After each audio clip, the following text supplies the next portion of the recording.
Have you ever felt like the dream of owning a home is slipping further and further away? You're not alone. What if I told you that by 2026, a staggering 40 million Americans could be facing a severe housing crisis? This isn't just a headline. It's a potential reality we need to talk about. So stick with me as we uncover the shocking truth behind this looming crisis, what's causing it, and most importantly, what it means for you.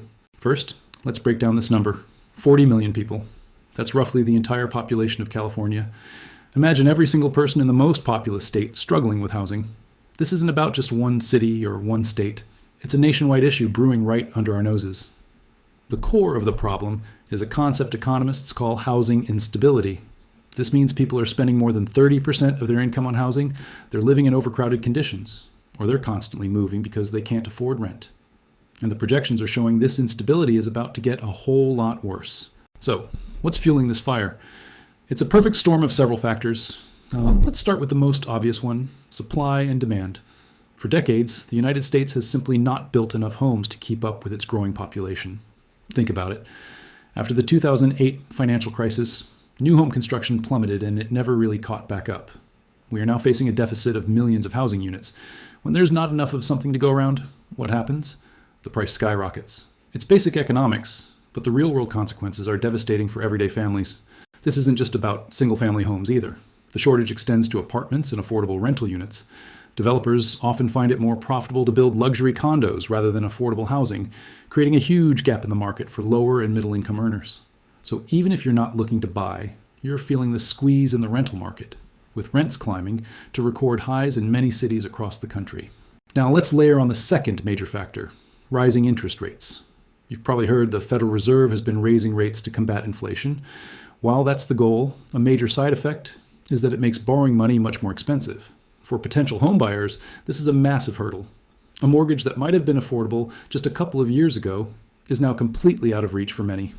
A small increase in the interest rate can add hundreds, sometimes thousands of dollars to a monthly mortgage payment. This prices out a huge chunk of the population, especially first-time buyers who don't have existing home equity to fall back on. This creates a ripple effect. When people can't afford to buy, they are forced to stay in the rental market longer. This increases demand for rentals, which in turn drives up rent prices even further. It's a vicious cycle that traps people. They can't save for a down payment because their rent is too high, and they can't escape high rent because they can't afford to buy. It's a financial catch-22. But wait, there's more. We also have to talk about the changing nature of the housing market itself.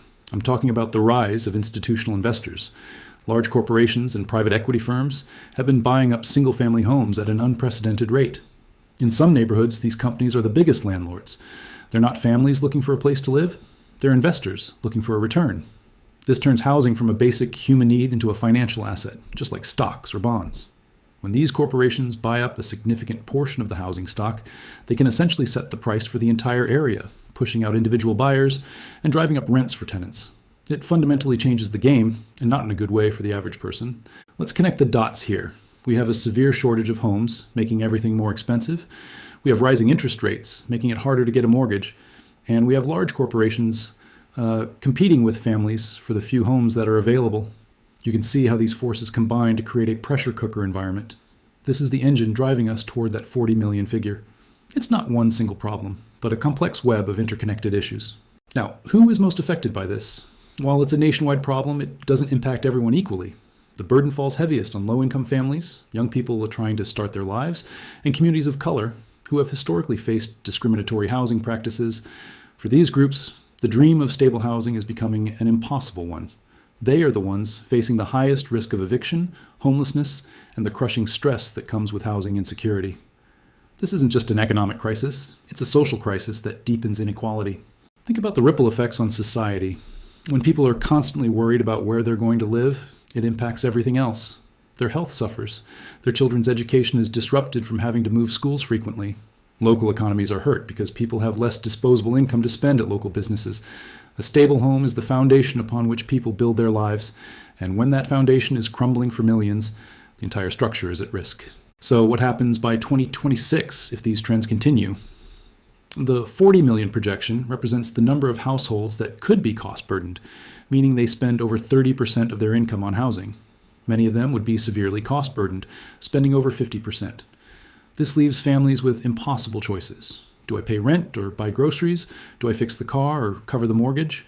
These are decisions no one should have to make. It would mean a significant increase in homelessness and a generation of young people who may never be able to afford a home of their own, delaying major life milestones like starting a family. This might all sound incredibly bleak, and it is a serious warning, but it's not a prediction set in stone. The future isn't written yet. This is a call to action. So what can be done? The solutions are as complex as the problems, but they do exist. On a large scale, we need policies that encourage the construction of more housing, especially affordable units. This could mean reforming zoning laws that restrict new development, providing incentives for builders, and investing public funds into housing projects. We also need to address the issue of institutional investors. Some have proposed regulations to limit the number of homes these corporations can buy, or to give individual buyers a better chance to compete. On the financial side, we could explore more creative and accessible mortgage products and down payment assistance programs to help first-time buyers get a foot in the door. But what can you do as an individual? First, get informed and talk about this issue. The more people understand the crisis, the more pressure there will be on policymakers to act. Get involved in your local community. Attend city council meetings where zoning and development are discussed. Support local organizations that advocate for affordable housing. Your voice matters. On a personal level, focus on what you can control. Work on your financial health, build your credit, and explore all the assistance programs that might be available in your area. Knowledge is power. The path to 2026 is not predetermined. This isn't about scaring you, it's about preparing you. The housing crisis is one of the biggest challenges our country faces, and ignoring it won't make it go away. By understanding the root causes, the supply shortage, rising rates, and corporate competition, we can start to see the way forward. It will require bold action from our leaders and active participation from all of us. The dream of a safe, stable, and affordable home for every American is worth fighting for. Thank you so much for watching and for taking the time to understand this critical issue. If you found this video informative, please give it a thumbs up and consider subscribing for more deep dives into the topics that shape our world. And I want to hear from you. How is the housing crisis affecting your community? Let's continue the conversation in the comments below. Take care and see you in the next video.